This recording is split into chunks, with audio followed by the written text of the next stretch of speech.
Nous sommes le 1er janvier 2026. Comme chacun sait, j'habite en Suisse et cette nuit à Crans-Montana, en Valais, c'est une station de ski, il y a 10 000 habitants et il y a 40 000 lits en plus. Donc Crans-Montana a la capacité d'accueillir 50 000 personnes.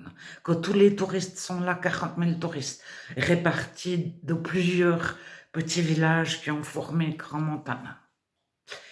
Et j'aimerais juste dire, Dieu,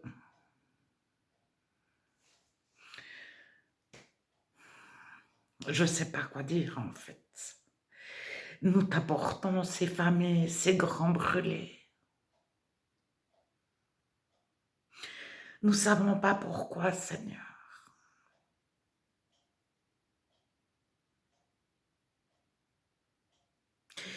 Donc il y a une discothèque qui a pris feu et il y a plus de 100 grands brûlés et des dizaines de morts brûlés. Et les 100 grands brûlés ont été répartis dans les hôpitaux suisses par hélicoptère et ambulance cette nuit. Alors, je ne savais pas si j'allais faire ma vidéo ou pas. Donc, j'habite, ça c'est les Alpes. Tout le monde connaît Crans-Montana, c'est connu en Belgique, en France, en Italie, partout. Moi, je suis dans le Jura suisse, de la chaîne du Jura, mais je ne suis pas dans le canton du Jura.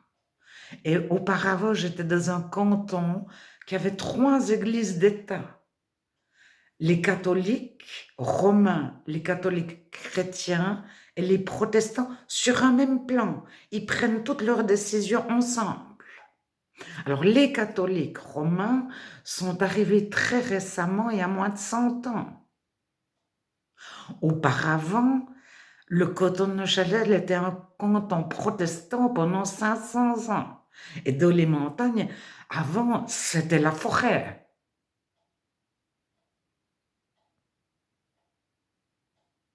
Je veux dire, il n'y avait pas d'habitation. Alors, je ne sais pas, j'aimerais pas faire de polémique, mais ça m'a aussi amené à faire des recherches parce que les protestants donnent de la place aux femmes exactement comme aux hommes, indifféremment aux hommes et aux femmes. L'Église catholique non rattachée à Rome, l'Église catholique chrétienne, a des prêtres hommes mariés et des prêtres femmes mariés. Puis alors l'Église catholique romaine dit « Ah non, alors pas de femmes, pas de femmes ». Qui a raison? Alors tous vont trouver des versets bibliques, dire Jésus a dit, les premiers chrétiens pensent, etc.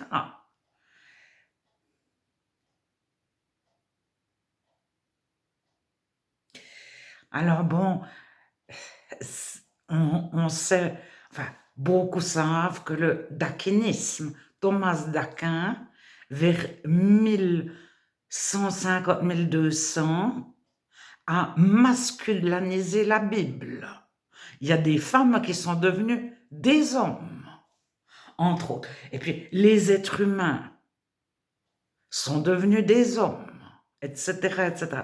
Alors, je ne prêche pas le wokisme. Je prêche la nouvelle naissance et être purifié de l'intérieur, être et aimer tout le monde surtout. Alors, le proverbe 26, versets 4 et 5, a fait couler beaucoup d'encre ceux qui étaient plutôt contre la Bible ont relevé Le proverbe 26, 4 ne répond pas à l'insensé selon sa folie. Le proverbe 26, 5 répond à l'insensé selon sa folie. Je vous promets, ouvrez une Bible et regardez, c'est marqué au verset 4, ne répond pas, et puis au verset 5, répond. Alors, pourquoi il ne faut pas lui répondre de peur que tu deviennes comme lui, que tu ne lui ressembles toi-même? Et ça fait des polémiques sans fin, puis on discute sans fin. Et puis, réponds à l'insensé pour qu'il ne se regarde pas comme singe. Alors là, faut pas se poser sage soi-même, parce que on est tous un peu l'insensé de quelqu'un d'autre. Et la Bible, on connaît, il y a un temps pour parler, un temps pour se taire, ça c'est l'Ecclésiaste. Il y a beaucoup de versets sur parler ou se taire, et je voudrais lire Sophonie 3, 16, 17, 18. Tu n'as plus de malheur à éprouver en ce jour-là. On dira à Jérusalem, ville de paix. Alors, pour le chrétien, c'est Jérusalem, la ville de Jérusalem, mais ça peut aussi être les chrétiens soi-même.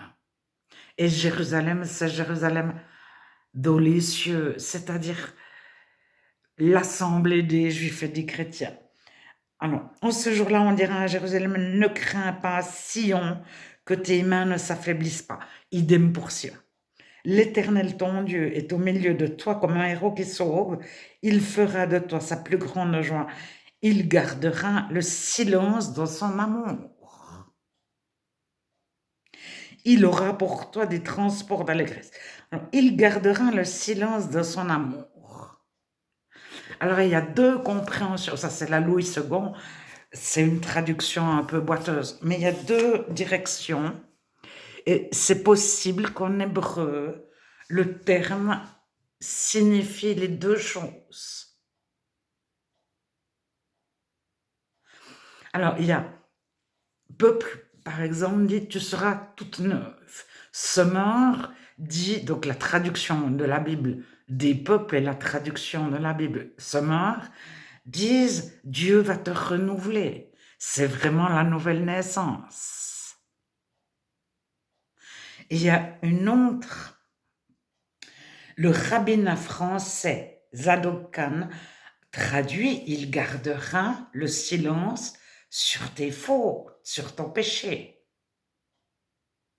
Et plusieurs, le maître de Sassi, disent il ne se souviendra que de l'amour, donc Dieu ne se souviendra que de l'amour qu'il a éprouvé pour vous, mais pas de vos erreurs. Mais il n'écrit pas sur les fautes, le maître de Sassi, mais il utilise le verbe se souvenir. Dieu se souvient uniquement de son amour. Et c'est corroboré par plusieurs passages. Hébreux 8, Hébreux 10, Jérémie 31, comme ça de mémoire. Jérémie 3, 31, je ne sais plus. Dieu ne se souvient pas de notre péché.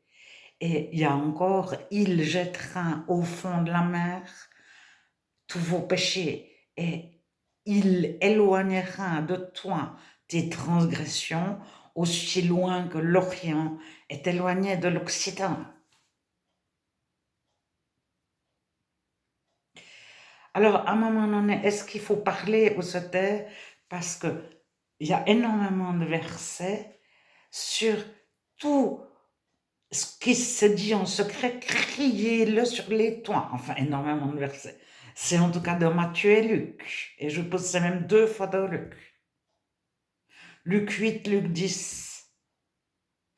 Tout ce qui se dit en secret, criez-le sur les toits. Tout ce qui se fait en secret sera découvert.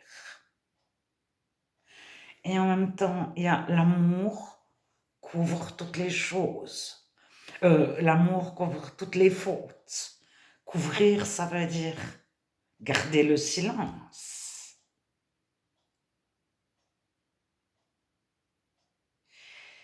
Alors, dire à chacun ce que Dieu souhaite qu'on lui dise, ça peut être une prouesse. Et on peut arriver à faire le grand écart. Celui-là, il a tel pensée, je vais dire ça parce que je tiens compte de telle souffrance, de tel environnement. Et à un moment donné, Dieu nous enlève nos raisonnements humains et nous dit, dis seulement et que ce que je te demande de dire. Il n'y a pas besoin de dire plus. Et là, on fait le grand écart avec personne. Mais des fois, ça peut être...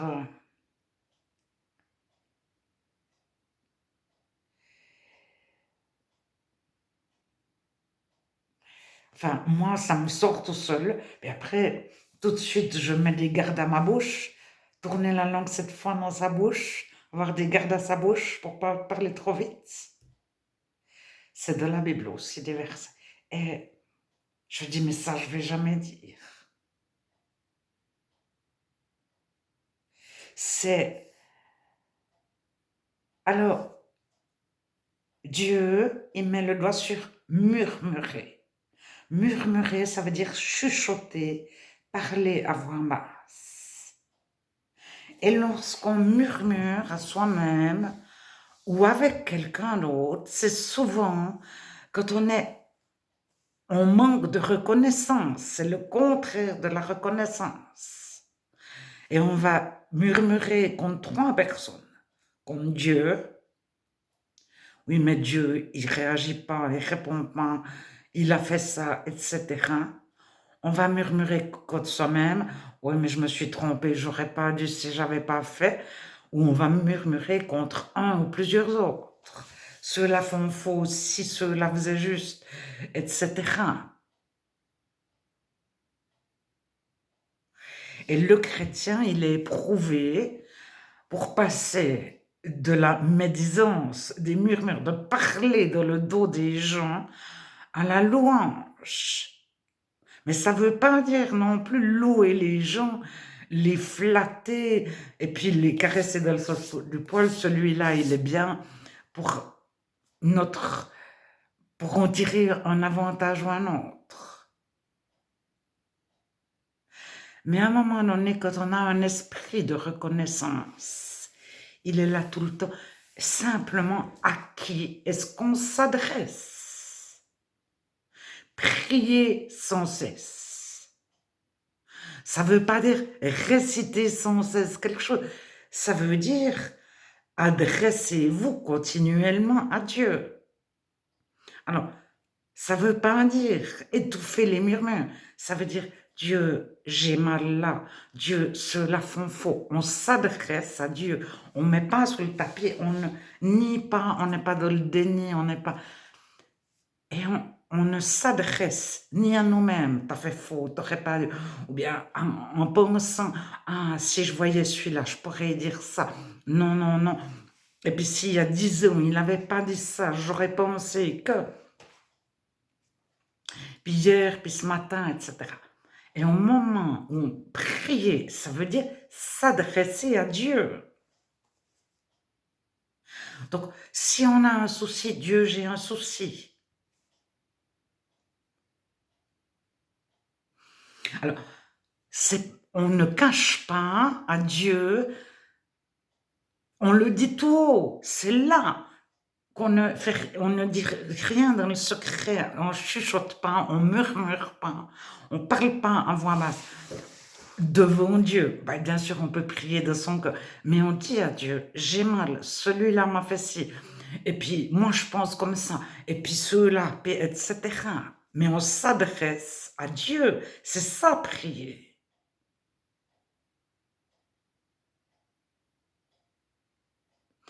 Et rester en prière constante, ça ne veut pas dire réciter des trucs parfait, mais ça veut dire, tiens, il fait super beau, merci Seigneur pour ce beau soleil. Après, qu'est-ce que je pourrais faire maintenant? Il y a 3 choses à faire. Quelle est la priorité? Quel est le plus important? Ça, c'est être conduit par Dieu. Et puis Dieu peut nous dire, laisse tomber ces 3 choses. Moi, je souhaite que tu en fasses une 4e, que je trouve plus importante que les 3 que tu m'as dit. Donc il faut rester à l'écoute permanente. Prier, c'est aussi écouter.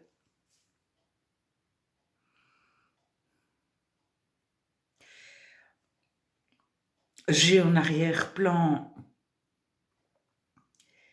les grands brûlés de Grand Montana et on ne peut rien faire. Mais il y a énormément de situations pour lesquelles on ne peut rien faire. Et tout déposer à Dieu, c'est dire, ben, moi, je peux pas faire.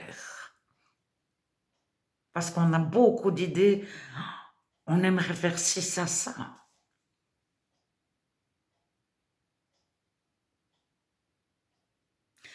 Pour nous-mêmes, voire pour Dieu, voire pour l'Église. On se dit, non, mais alors je vais aller prendre soin de ceux-là, je vais faire ci, je vais dire ça. Il faudrait qu'il y ait un groupe qui pense aux autres, etc.